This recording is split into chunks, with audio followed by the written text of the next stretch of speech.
So it was a very busy and very meaty day of information at the 49ers facility. A lot of beef to go through today. Not a vegetarian diet of information because, listen, the 49ers have three new coordinators entering this 2025 season. Every single group coordinator. Robert Saleh is the headliner on the defensive side of the ball for the 49ers. There he is. There's my article up on the San Francisco Standard.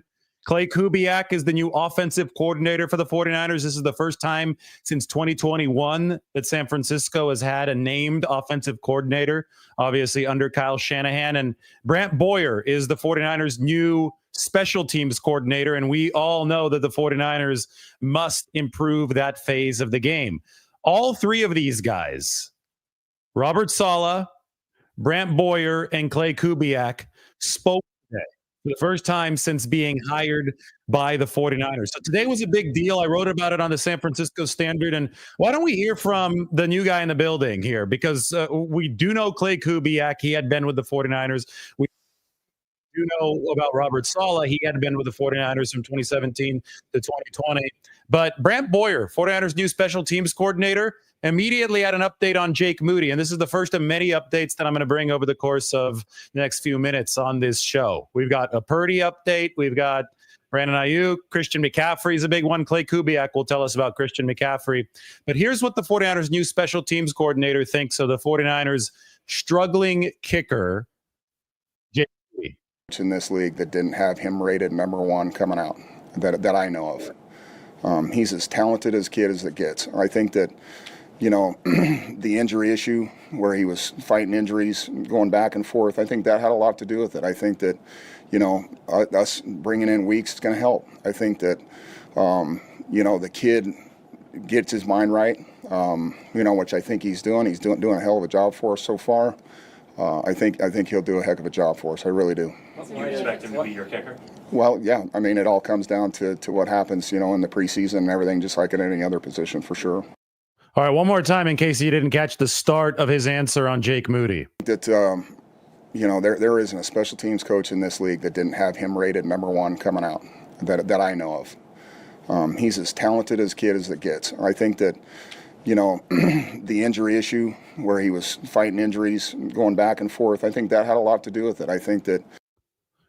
So there you heard it from the horse's mouth. Brant Boyer believes that the high ankle sprain is what caused the issues for Jake Moody last year. And we've recited these stats plenty of times, but I think that they're worth reciting again. Moody was 13 of 14 before the high ankle sprain. He was just 11 of 20 after the high ankle sprain. So obviously, when we take emotion out of it, when we look at actual performance, obviously the injury had a lot to do with things. But the piece of information that Brant Boyer gave us that we had surmised was true, but we hadn't really verified was true, now we hear it directly from the new man in charge of special teams, is that the long snapper change is expected to help Jake Moody.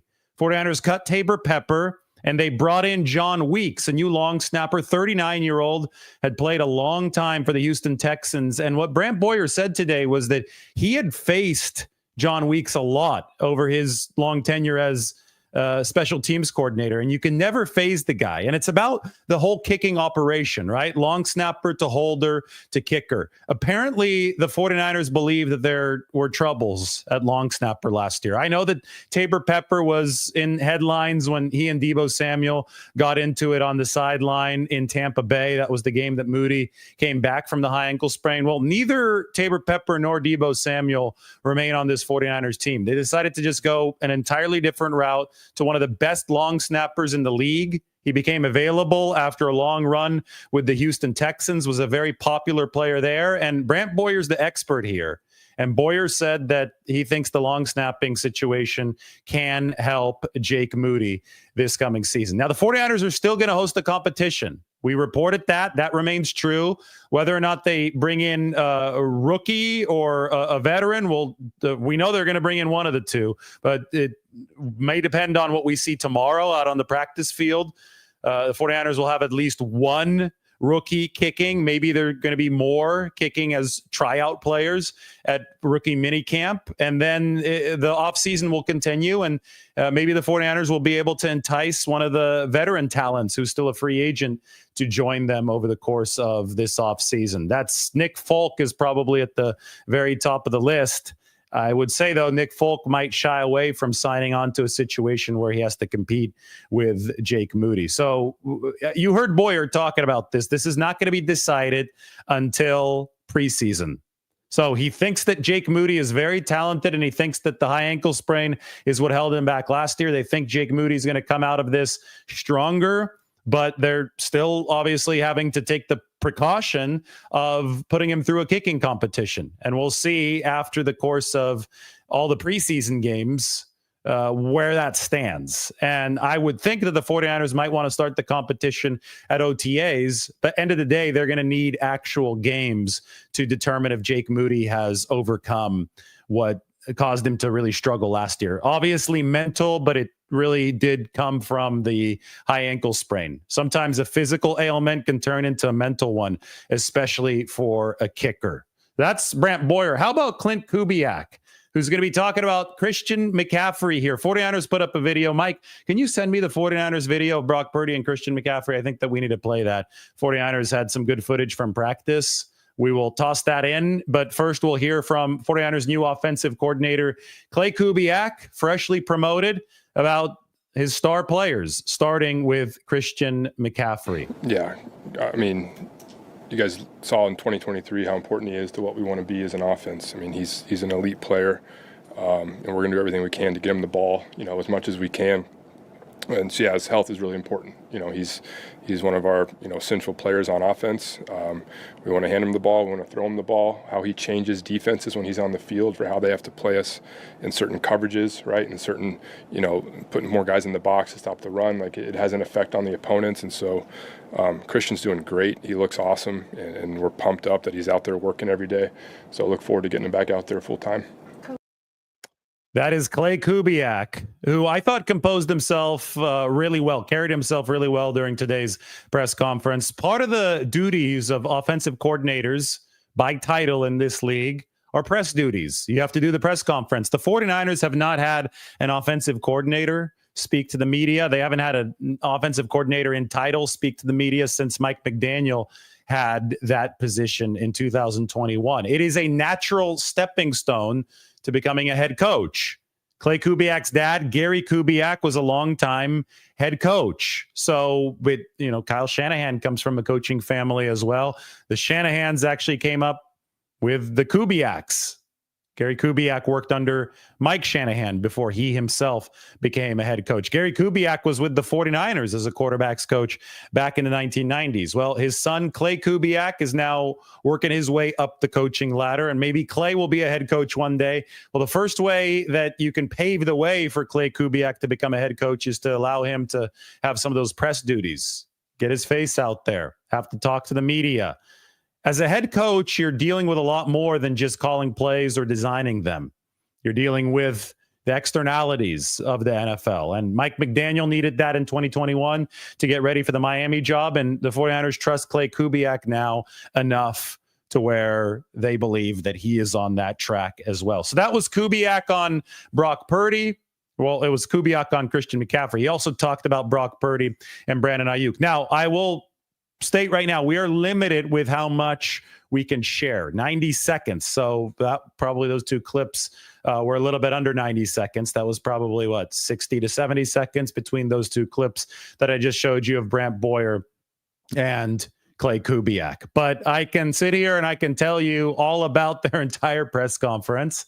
So we'll go ahead and do that. I already did that for Robert Saleh's conference, and we'll talk a little bit more about that in a bit. When we speak of Saleh, we can't forget to put the article up on the screen. This is the Saleh article from the San Francisco Standard that I wrote today. I was very comprehensive with it, so you should definitely go and check out the link in the description so you could hear what Robert Saleh had to say. He went first. I thought that Saleh, the guy has not aged a day since 2017. I started covering the 49ers back in 2017, and Robert Saleh looked exactly like that. That was taken today, that picture. So Robert Saleh has found eternal youth. He looks great physically. I mean, he does not look a bit older. A lot of these coaches will take a head coaching job and then you turn around 5 years later and it looks like they've aged 20 years. Not Robert Saleh, even though that was very stressful over in New York. But I think that he has gained wisdom over his time away from the 49ers. He talked a lot today about the 49ers organizational structure and the collaboration and the cohesion that they showed in the lead up to the draft and during the draft itself. And Saleh really made it sound like it's exceptional in San Francisco. And there's a really good quote in the article here from Robert Saleh about what the 49ers do in the draft process. I'm going to scroll down to it here on the article up on the San Francisco Standard. By the way, why don't we just toss that article back up on the screen? There we go.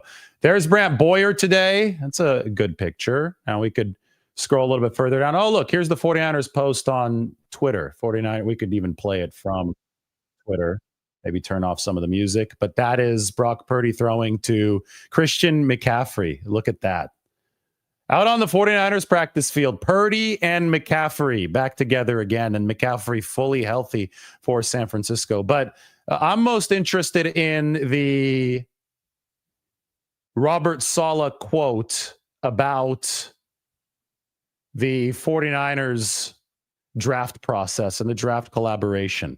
I thought that this was really, really good. Check this out. And here, to make things a little bit easier, why don't we put this up as a big quote up on the screen? Called the 49ers the gold standard. No pun intended. This is a lot better.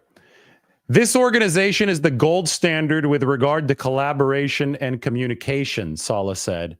Most buildings maybe spend a week in terms of communication between the scouting department and coaching staff with regards to the draft. But the 49ers will spend 3 to 4 weeks just grinding on tape, offense, defense, special teams, and going deep into the 7th round, undrafted free agent type of players. And I think that's why this organization has had so much success finding day 3 picks that come to fruition and even undrafted free agents that end up having success in the league. When it comes to finding players, this organization does a phenomenal job with collaboration. And, there's something to that. Consider the fact that Purdy was a 7th rounder, Jawan Jennings was a 7th rounder, George Kittle was a 5th rounder, Deommodore Lenoir was a 5th rounder. Fred Warner, I get it, day 2 pick, he was a 3rd rounder, but it wasn't like they picked him in the top 20 of the draft, and he's a future Hall of Famer. The 49ers have stocked up this roster with a lot of really good players, including some future Hall of Famers who are picked after the 1st round. So that means that your scouting on some level has to be doing a good job. In fact, one could argue that the 49ers drafting problems have disproportionately come earlier when scouting and collaboration probably haven't been as much of a thing. John Lynch even hinted as much heading up into this NFL draft. He says that the picks that the 49ers have regretted, there wasn't really consensus on those picks. The 49ers really tried to hammer home the importance of consensus over the past 2 years. We'll see how 2025 pans out, but I think that 2024 is off to a good start. But when you look at the success that the 49ers have had, and I think this is disproportionate in the other way, in the positive direction, they have cleaned up in the 5th round. They have cleaned up in the 6th and the 7th rounds. They've done very well in undrafted free agency. And I think a lot of that goes back to exactly what Robert Saleh was describing here. And he's been in another building now.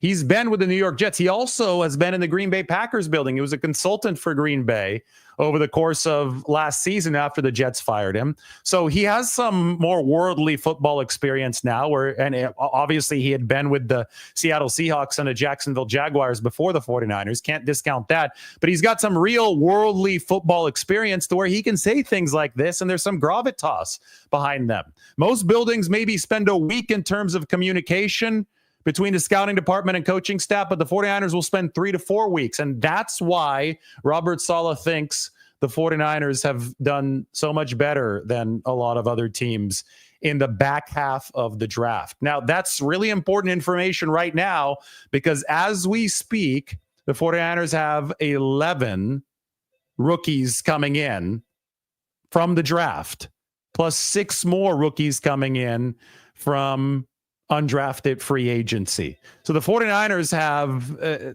17 guys who I think a lot of them, they coordinated their landings at SFO or San Jose. I'm guessing SFO today because CJ West was flying in United first class to San Francisco.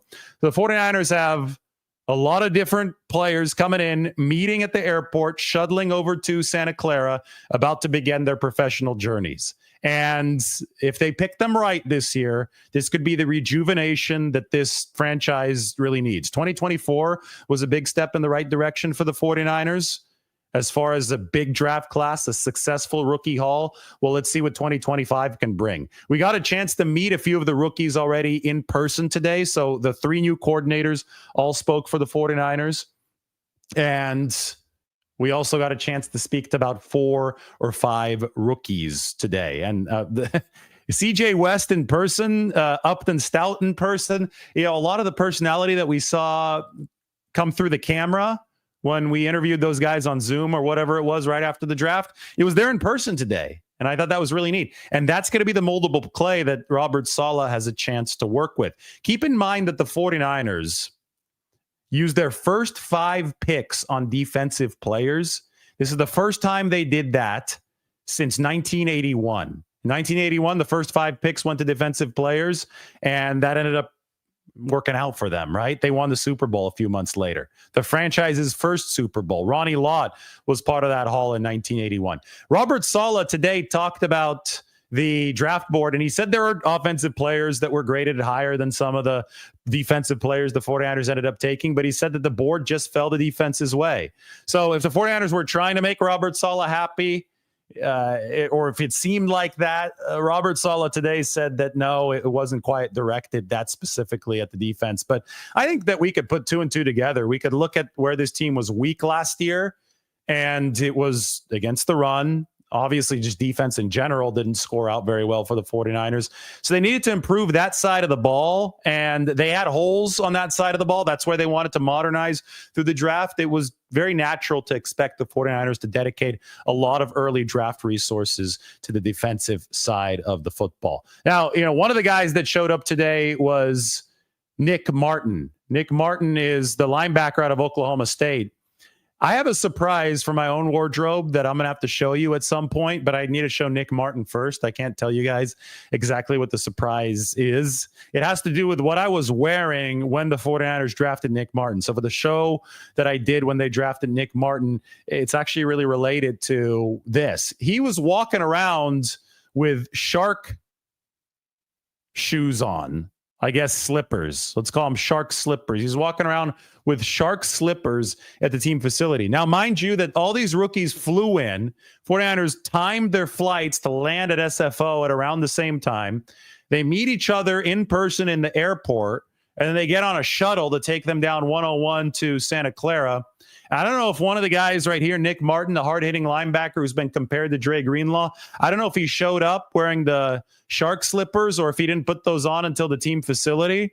But his teammates noticed, and like, this guy's comfortable in his own skin. First day in the league, first day in the NFL, and he's already walking around with shark slippers. I mean, if that's not a statement, I don't know what is. And I thought that it was just one of the funnier moments today from the rookie availability. We talked about 5 of these guys. They're going to take the field for the first time tomorrow.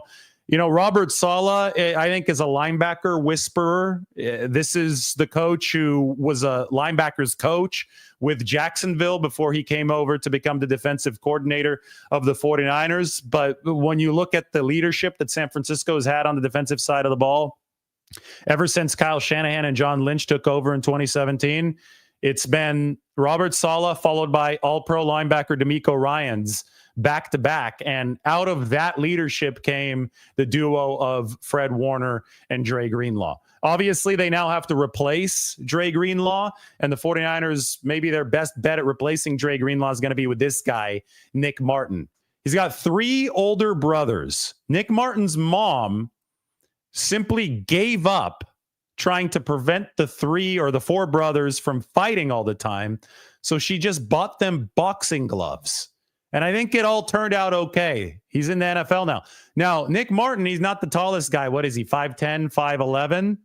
One of his brothers is 6'5", which is obviously a big point of frustration for Nick Martin. But he has done just fine for himself on an athletic standpoint. Maybe not a good basketball player or not an NBA-level basketball player. I'm sure that he's a good athlete, so he can play basketball. But he's an excellent football player.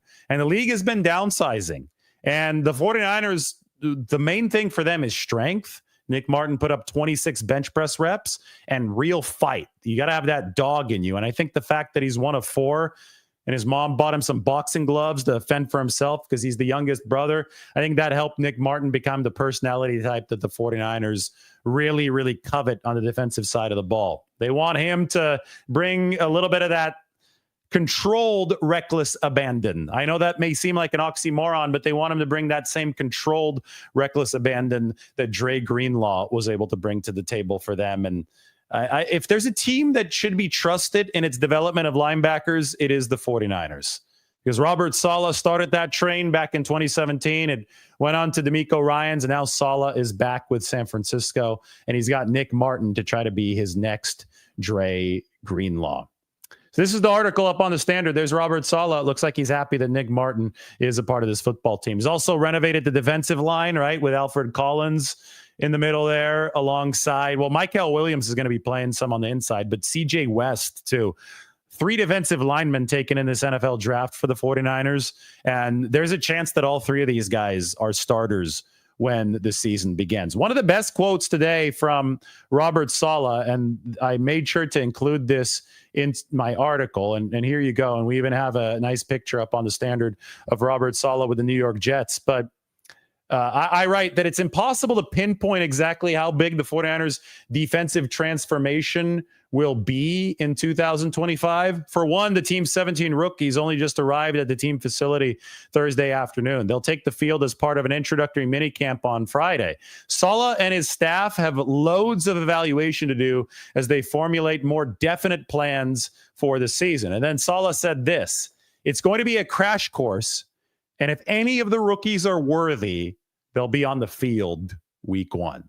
Sounds like the Hunger Games. If any of the rookies are worthy, they're going to be on the field week 1. And that's just the reality of the situation. The 49ers are going to have to start some rookies. This is by design. This is what they wanted. They were the oldest team in football to close last season. They weren't hungry enough. We could tell from the performance against the run. I mean, it was atrocious, and they weren't healthy enough. We obviously saw that on the injury report, how that defense fell apart toward the end of the season. It all traced back to the fact that I think they were just too old last year. And I think that the youth movement this offseason is one designed to make this defense younger, hungrier, and healthier, maybe even faster. And they just made the biggest part of that construction project through the NFL draft, where they brought in all those new faces, first 5 draftees, defensive players for the 49ers. It's going to be a crash course starting really tomorrow for them. Today was orientation. Tomorrow they're going to take that practice field at rookie minicamp. It's going to be a crash course, but if these guys are worthy, they will play. And the 49ers certainly hope that more than a few of them are worthy to play for them in 2025.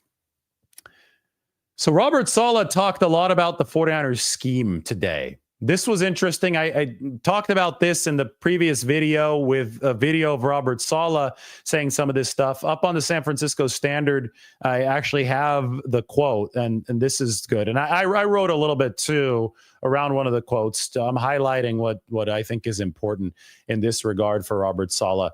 He's grown as a coordinator since he first set foot at the 49ers facility in 2017. The Saleh today pointed out that 2019, and this is something we've covered a lot, but it was good to hear from Saleh himself. 2019 was a marked change for the 49ers defense. That's the year that Robert Saleh considers the 49ers making the formal jump from the Seattle style defense to something that was their own hybrid style attack. They started running a lot more quarters coverage. They totally changed their third down rush packages. They added the wide 9 with Chris Kasarik in 2019. But quarters, that's really big for a team that was rooted in the Seattle style cover 3, big cornerbacks in 2017 and 2018. The fact that the 49ers moved to so much quarters coverage, which coincidentally is what the Eagles used to really slow down the Kansas City Chiefs in this past Super Bowl, the evolution that Saleh oversaw in 2019, which is now continued with the evolution that he oversaw with the Jets as they implemented a defense that was really good while Robert Saleh was there. When you look at all of these are like seedlings, right? All these seedlings planted over the past few seasons, the 49ers hope this will blossom into a hybridized defense that is 2 years ahead of offenses around the league. That really caught my attention from Robert Saleh today. He said, you're always trying to stay 2 years ahead of the offense. And when we went to the Jets, there were a lot of different things that we started to do. And even now, while we have some things from the Jets, there's stuff that has evolved over the course of the last 4 years here. And obviously with the league, there's stuff happening, a lot of cool concepts, a lot of really cool things. Some things are meshed. Some things are coming in that are new. A lot of it may even seem similar, but there's a lot of nuance that makes a difference. So I remember how vanilla, how stale the 49ers defense was at times in both of the last 2 seasons, not just with Nick Sorensen, but also with Steve Wilkes. Still remember the 49ers defense sagging back, letting Patrick Mahomes drive the length of the field in overtime of the Super Bowl. And I get it. The personnel there was beaten up. The 49ers were really, really on their last straw. But Kyle Shanahan expressed a very clear desire for a more innovative defense, one that can adapt alongside NFL offenses, perhaps even ahead of NFL offenses. And that's what Robert Saleh is going to try to do. Robert Saleh very clearly today talked about wanting to be 2 years ahead of offenses. 2 years ahead. So is he going to be able to do it? Well, I think that he has a good track record. The defenses with the Jets were excellent. The defenses with the 49ers, especially the 2020 unit, I thought really stood out because so many guys got hurt, including Nick Bosa, yet Robert Saleh was still able to deliver the number 6 defense in all of football.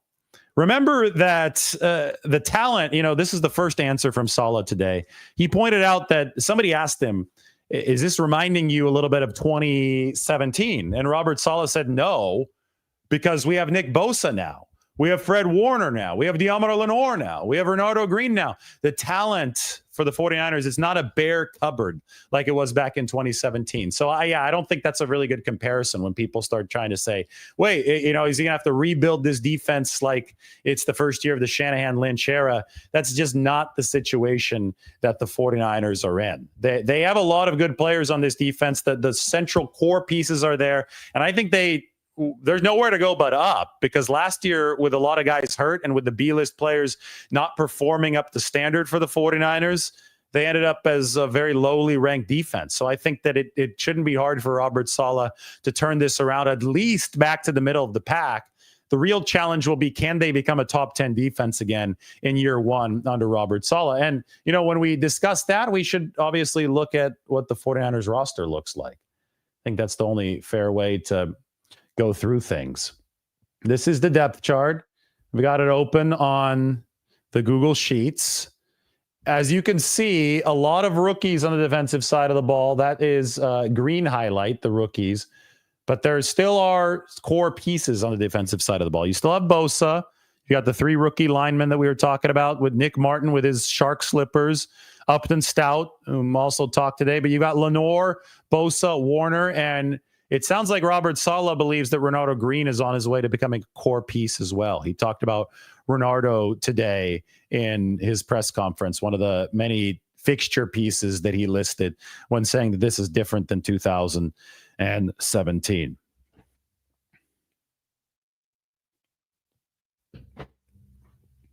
So that's the 49ers defense. What do you think they're going to be? I think they could be ranked in the top half next year. They definitely won't be ranked, if they, health permitting, they won't be ranked number 26 again. That was the biggest disaster, was the 49ers defense ranked at number 26. Special teams also 32. That's a massive disaster as well. But special teams Well, I guess when it's that bad, it could have a really negative impact, but still the defense is going to see more snaps. It's going to be more exposed than special teams. But Brant Boyer is aboard for the special teams fix. And, we talked about Moody. We talked about John Weeks.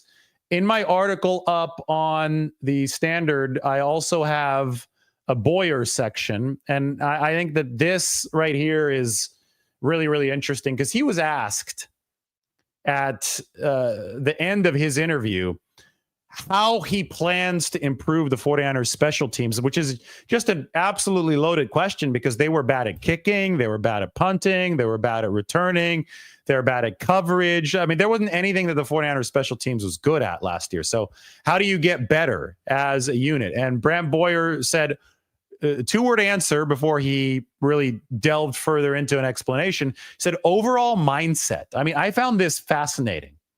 It's so fascinating that I think it's worth popping this open on the screen for you guys. So give me 1 second. We're going to get Brant Boyer's final comment about special teams today. If you like the show, if this is teaching you something about the 49ers, give us a sub. That would be very nice of you. Here you go on Brant Boyer. Overall mindset is the way that he wants to turn this around. At the end of the day, this is a violent game played by men. Special teams is a one-on-one matchup 90% of the time. And it's either you or him, and it's going to be you, period. And that's the whole mindset I want these guys to understand. That we're here for them, we're here to make them better, and that's what it comes down to. I'm here to do the best job I can to create a culture that it shouldn't be like punishment to play special teams. And I think teams around the league, that moniker comes out like, oh man, I don't want to play special teams. It shouldn't be like that, That's how I made a living. That's how a lot of people make a living in this league. And if you can create a culture that the guys know you give a damn about them, they're going to play for you. And that's what I'm going to try to do. I mean, for so long, we've talked about the need for a top-down 49ers approach on special teams, and that, no matter how many small things you fix, you could go sign a guy here, sign a guy there. If the mentality is just don't screw it up, then maybe the special teams unit's going to be more likely to screw it up. And I think Brant Boyer has been given some reign, maybe even free reign, to make sure that that mentality reverses itself, because special teams has been too big of a problem for too long for the 49ers. So when he's talking about the overall mindset, when he's talking about, hey, I made a living as a special teams player and as a special teams coach, we need to take this seriously. I think he's starting to talk about the top-down overarching cultural approaches to fixing the special teams unit. And I think that's what the 49ers really need, because it wasn't just one problem. It was like a game of whack-a-mole on special teams. There were problems everywhere. And as soon as one problem looked a little bit better, another problem got a lot worse, and they ended up ranked number 32.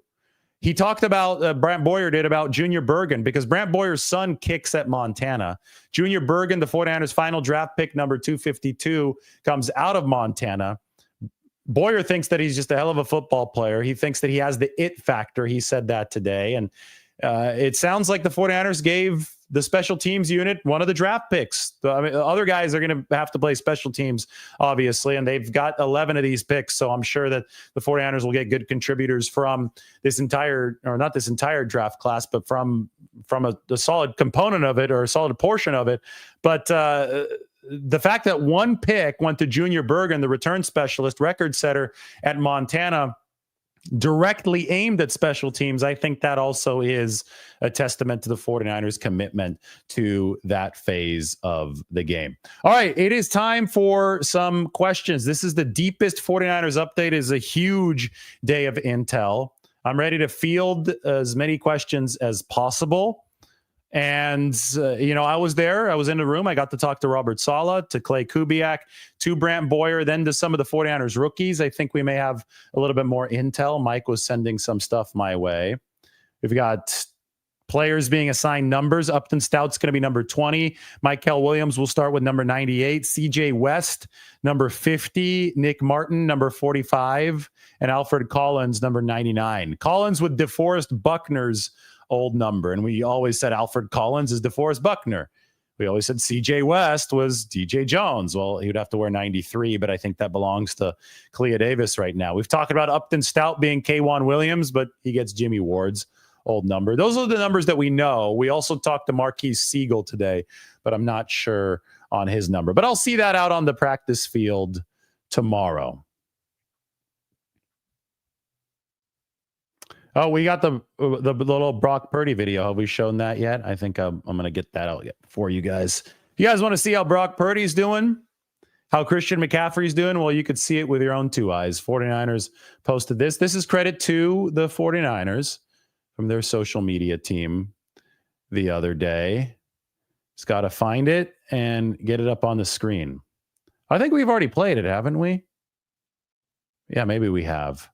Well, why don't we get it back up there? One more. Brock Purdy to Christian McCaffrey. That is a sight for sore eyes. And I know 49ers fans have some sore eyes after having to watch this team in 2024. Everything that I've gathered over the course of this offseason has been Christian McCaffrey. He's the nexus. And we know this. He's a future Hall of Famer. McCaffrey and Purdy, that battery at the center of the 49ers offense has done special things in the past, and the 49ers think it can do special things again. Any update on Brandon Aiyuk? Well, Clay Kubiak talked about Brandon Aiyuk. They don't have a firm date yet. They think that he's attacking his rehab well. They obviously signed DeMarcus Robinson. They hope that he bridges the gap. Today it was really interesting that Clay Kubiak said that Juwan Jennings is a number one receiver, that he has that ability, that he showed it when he had that opportunity last year. And if Brandon Aiyuk is not ready to go for the start of the season, well, that number one receiving spot is going to go to Juwan Jennings. There's no Deebo Samuel on this team. The veteran is Juwan. Ricky Pearsall can take that next step. They're hoping that Jacob Cowing takes that next step. But I think that Juwan Jennings has rightfully earned next in line and maybe even first in line based on how well he played last year. And I think that the 49ers, if they can, they should re-sign Juwan Jennings this offseason. Maybe Juwan wants to wait it out till free agency, though. Maybe he could really cash in next offseason. But Clay Kubiak, very impressed with him. And Brandon Aiyuk, well, they're going to be waiting for him to return at some point here in 2025.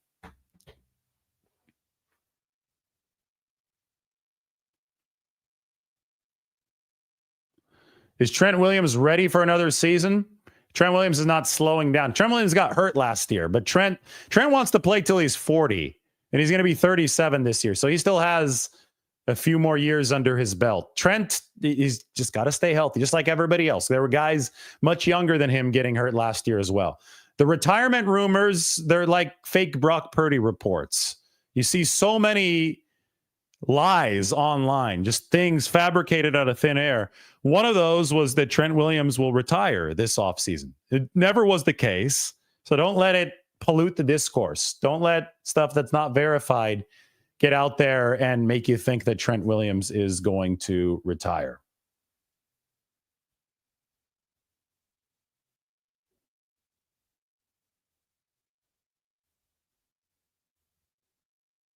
Post your questions. Did everybody see Gold Country from a little bit earlier today?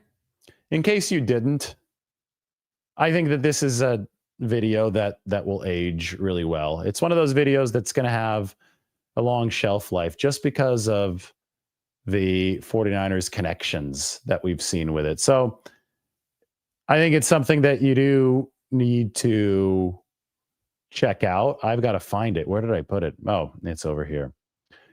From Angels Camp. I know that a lot of you might appreciate this one. We hit the ultimate 49ers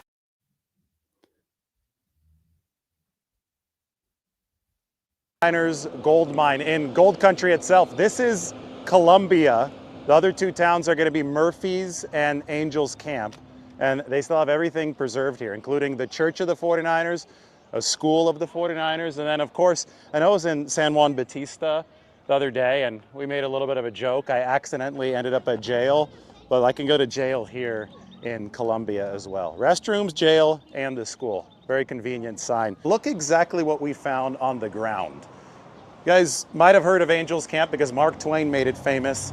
the celebrated jumping frog of Calaveras County. Well, this frog jumped over 18 feet. The San Francisco 49ers from Cloverdale. Cloverdale, nice town, by the way. But we talk about what the 49ers have added, and this is logging territory. Another logging truck coming through. I think logging is probably the new gold mining of the area. Should be the San Francisco Loggers or the Angels Camp Loggers. But we talk about jumping. The 49ers have a lot of guys with very impressive broad jumps. The most impressive, new 49ers safety, Marquise Siegel. 10 feet, 10 inches on his broad jump. Now, not as impressive as Dynamic Denny, the frog on the Walk of Fame here, or the broad jump of fame here in Calaveras County, who's over 18 feet. I mean, just think of that. Think of a human jumping the same relative distance, given the size differences there. That would be 60 to 70 yards. But Marquise Siegel does have an impressive broad jump, over 10 feet. One of the true athletes in this 49ers class. We've seen over the course of the past 2 seasons that San Francisco has really gone with these relative athletic score guys in the later rounds. We've heard executives talk about the later rounds being rounds where you want to take a swing and you have to find a trait to take a swing, right? So if you're going in that 5th round and you want to find a player who's not just a backup. You're not looking for backups in the NFL draft. You want to find a starter. And to find a starter, you've got to, have something to hang your hat on in terms of scouting, something that can translate. And Marquise Siegel runs a 4.37 40, so he's got the speed, but I think that broad jump shows the explosiveness at 10 feet and 10 inches. Not a bad broad jump. All right, making our way here through Angels Camp. You could see behind me that you've got clothes hanging across the street in Angels Camp. What's that? Well, this ties to the 49ers as well. During the gold rush of 1849, the miners would be out away from town, but they would come into town ahead of big festivals and they would wash their clothes. So whenever there were clothes hanging across the road, that would mean that the 49ers were in town and that a big festival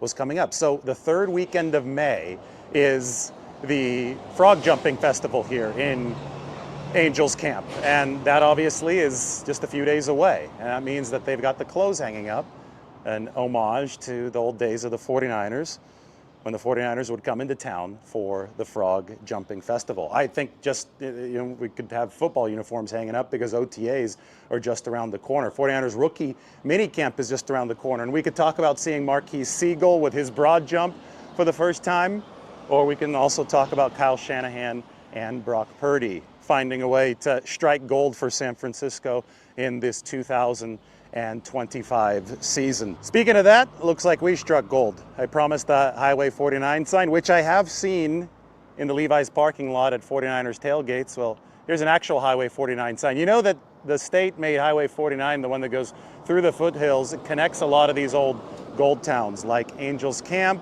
Mariposa, so many cool ones. I feel that this is a super underrated part of California. But Shanahan and Purdy striking gold. That quarterback play caller dynamic has to be on point. And I think that the 49ers were very on point in 2023. I think injuries really derailed a lot of things in 2024.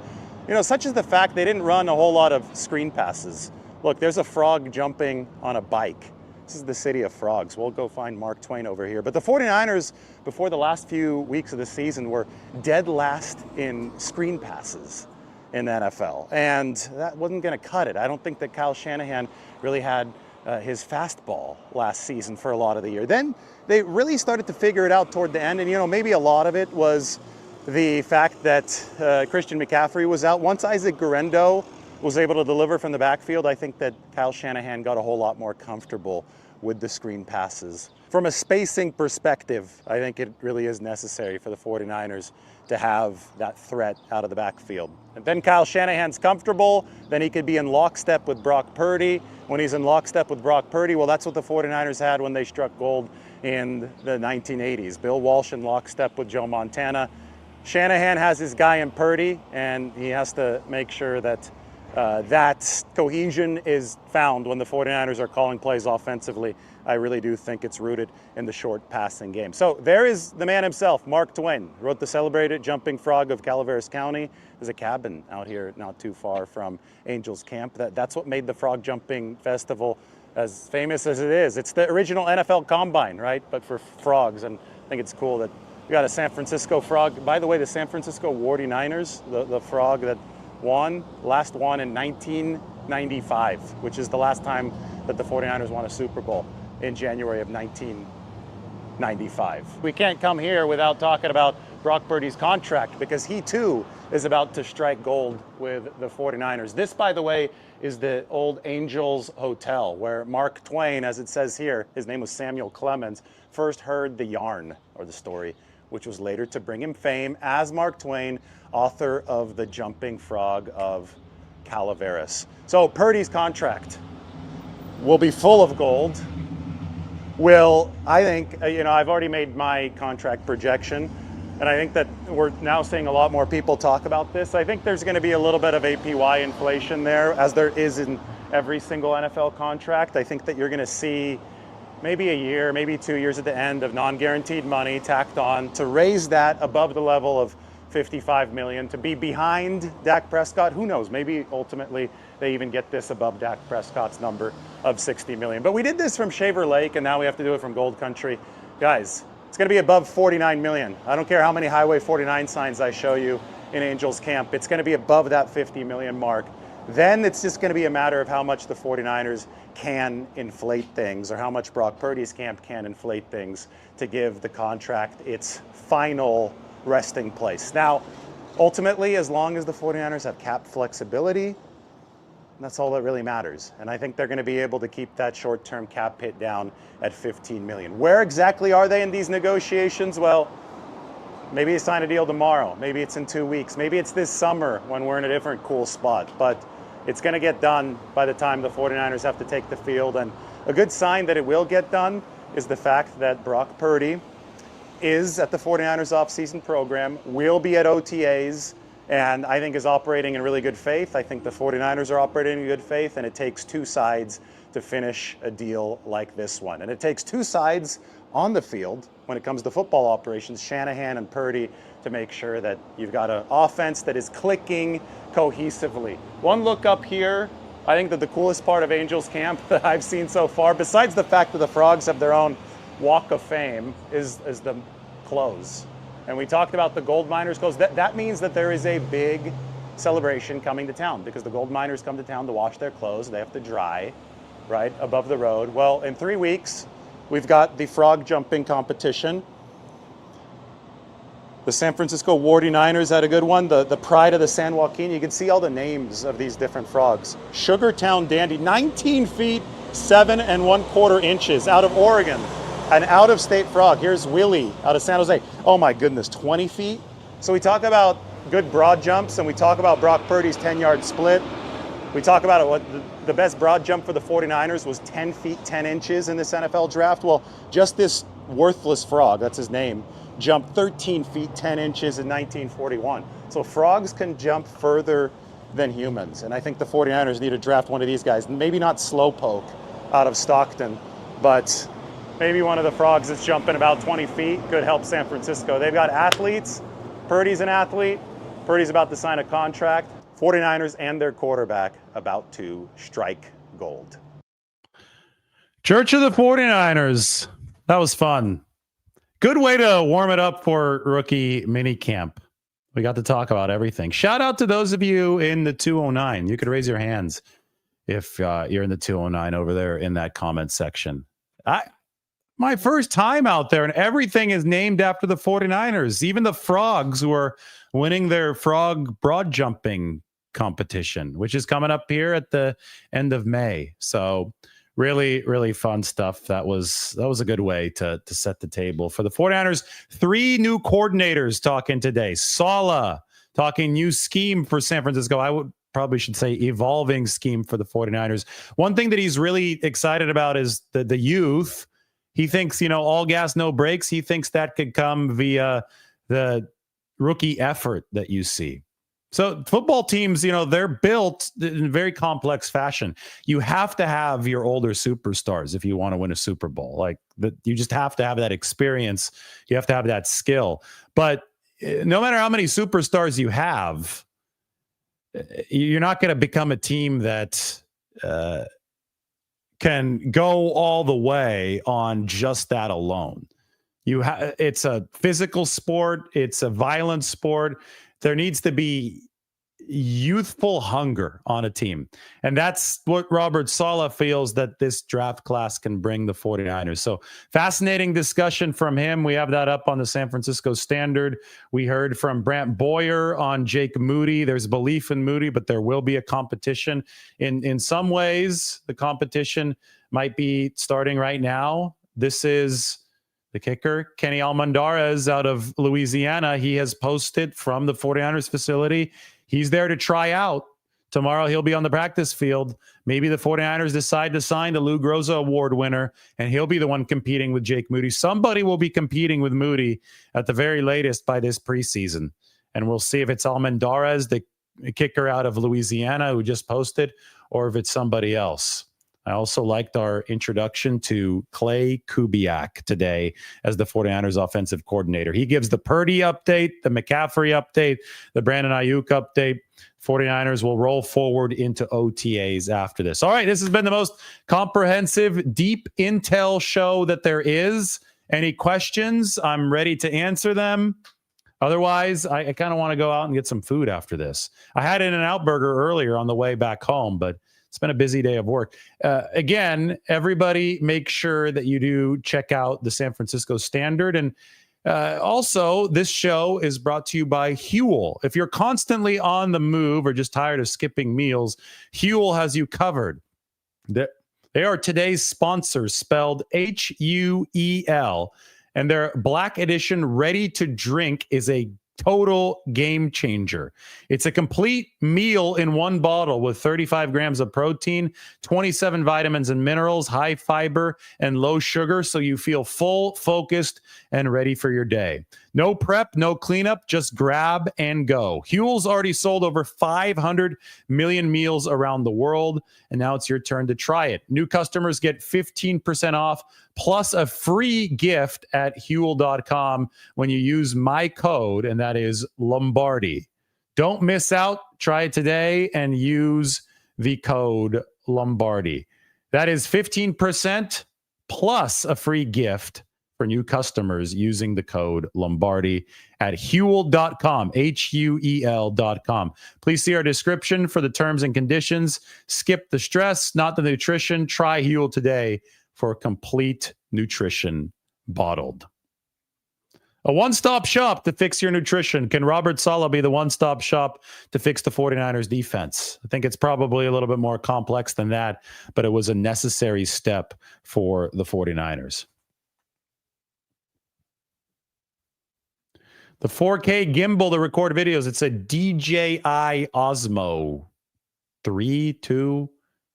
I have it here. It's a good question. 1 second. You guys want to see the camera that a lot of this stuff is recorded on? Here it is. It's going to be a nifty one. All right, you guys see it? I could turn it on. There's the gimbal. It moves a little bit. So I'm currently recording myself, and I could flip the camera around, which is really neat. Now I'm recording myself. So I'm doing a selfie video, and we could have the camera face you guys and back this way.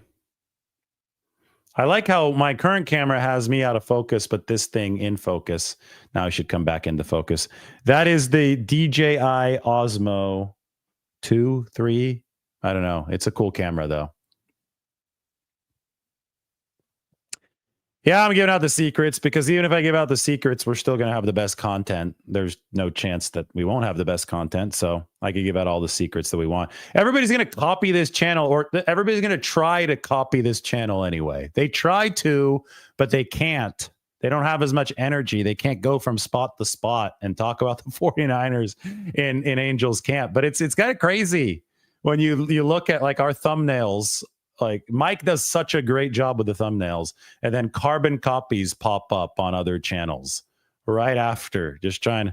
So anyway, I already know that people are going to try to copy us I'll go ahead and show our secrets. The DJI Osmo, good camera, because even if you try to copy this, you won't be able to. Sorry.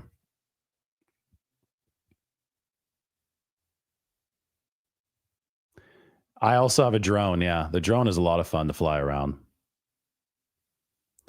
Hit the like button. Yes, it's been a fun day. We've had a lot to cover. I always enjoy it. Sitting back, watching the 49ers' new coordinators talk to the media for the first time, seeing the rookies show up. That must have been a fun ride from the airport, right? CJ West. I don't think Michael Williams, he's already been here. Maybe Michael came separately, but CJ West was one of the players on the little shuttle that the 49ers got. I think Upton Stout was on there. There's a bunch of draftees got to meet each other in person for the first time at the airport. Like, oh, hey, I know you. You're my teammate. And then they rode down. It probably took a good 45 minutes from the airport down to Santa Clara. Good bonding. I kind of want to get the story of that bus ride. I think that could have been a cool experience, especially if these guys go on to do special things with the 49ers. Mike said it was a great presser today from all three. Yep. Wish that we could have posted more of it. 49ers didn't want us to. Well, they made us take it down, but everybody go out and posted like the whole presser, because I thought that it put Robert Saleh, all three guys, put all three of them in a really good light. These were sharp press conferences. Robert Saleh has evolved as a coach, and boy, he was impressive today talking. I thought that Brant Boyer, the new special teams coordinator, was really impressive. I thought that, talking to Clay Kubiak, he had some presence there. This was like his first press conference as an offensive coordinator. All three of these pressers made these guys look really good. And I think it's in the 49ers' best interest to get as much of that out there. When you've got three coordinators who present themselves as well as Robert Saleh, Clay Kubiak, and Brant Boyer did today, you should want as many people as possible to see it. So that's why I'm talking about what I'm talking about today, though, because we got a lot of insight, a lot of meaty information about what the 49ers plan to do in each phase of the game without giving away too many state secrets, right? But we got a lot of good information from all three coordinators talking today. Mike actually thought that Kubiak was the most impressive. Historic Stoic asks, is Gus Bradley going to do a presser? I don't think he has to because he's not a defensive coordinator, but I think he'll be one of the assistant coaches during the 49ers assistant coach availability, which we'll probably see coming up here during OTAs.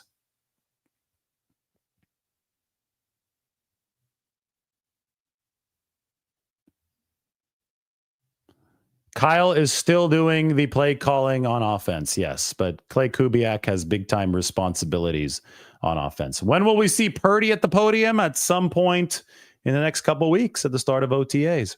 All right, everybody, you should go check out the San Francisco Standard. Articles in the description. If you want to support the channel, become a member. That's huge, but also sign up for the Standard. This is the most in-depth article of the busy day at the facility today. It's in the description. I'll toss it into the link. I'll pin it up at the top. Thanks for watching. Hit the like button, hit the sub button. Thanks for your questions. I'll try to answer the rest of them later. It was Robert Saleh day today in many ways.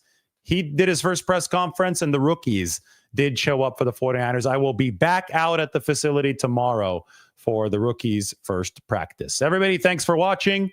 We'll talk to you soon.